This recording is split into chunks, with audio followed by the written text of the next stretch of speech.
Agen-Colomiers, 30e journée de Pro D2 au stade Armandie. Relégué l'an dernier de top 14, Agen peut jouer sa demi-finale à domicile. Il lui suffit de prendre un point, peut-être donc face à Biarritz. Mais de l'autre côté, et justement Biarritz, on en parle parce que Colomiers peut également passer en cas de victoire. Et si Biarritz à Mont-de-Marsan est défait ou fait match nul. Et justement, eh bien, les Colomiens et les Agenais ont un début de match haché. Ce sont bien les Agenais qui vont prendre le score grâce à Clément Derbeau. Mais vous allez le voir, la réponse va fuser assez vite pour Colomiers dans une première période, donc assez haché donc de part et d'autre. On essaie quand même de jouer au large, d'envoyer un peu de jeu avec Florian Nico, avec Grégoire Morino, les deux centres, le soutien du côté de cette équipe de Colomiers avec Thomas Ramos qui va lui passer cette première pénalité pour ramener Colomiers à hauteur. On joue seulement depuis 6 minutes, le score 3 partout, et vous voyez que Colomiers est plutôt bien dans ce début de match puisqu'on est au quart d'heure de jeu. Ils sont sur les 22, ils essayent de contester la sortie avec Marco Kozeux qui a passé les bras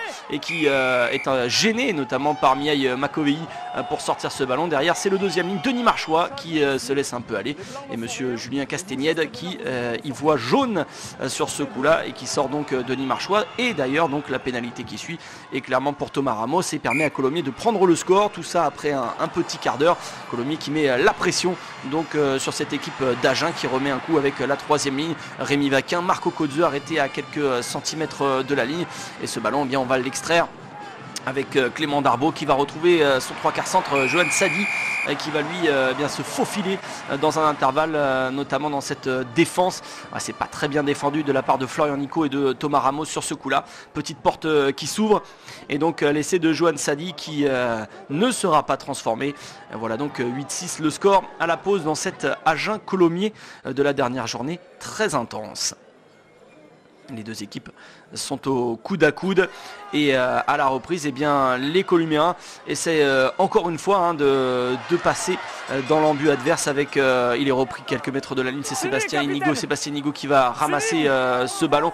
On a repris Romain Bézian également qui est là dans ce regroupement et regardez, il se faufile Sébastien Inigo, il prend le périph', il ressort complètement de la zone auprès et vous allez voir que Marco Kozeux s'est replacé un peu trop dans l'axe sur ce coup-là, Marchois également, et donc ils sont pris de vitesse par le demi de mêlée colomien qui va donc inscrire le premier essai de Colomiers qui prend le score 11-8 et qui va avoir la transformation 13-8. Donc les hommes de Blain sont en retard, même si avec le bonus défensif, on le rappelle, cette équipe d'Agen a toujours la demi à domicile. On met un coup d'accélérateur quand même, regardez, il y a le surnombre dans la défense adverse.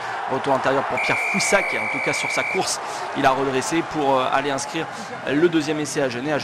Les Agenais qui reviennent à 13 partout, il n'y aura pas de transformation sur ce coup-là.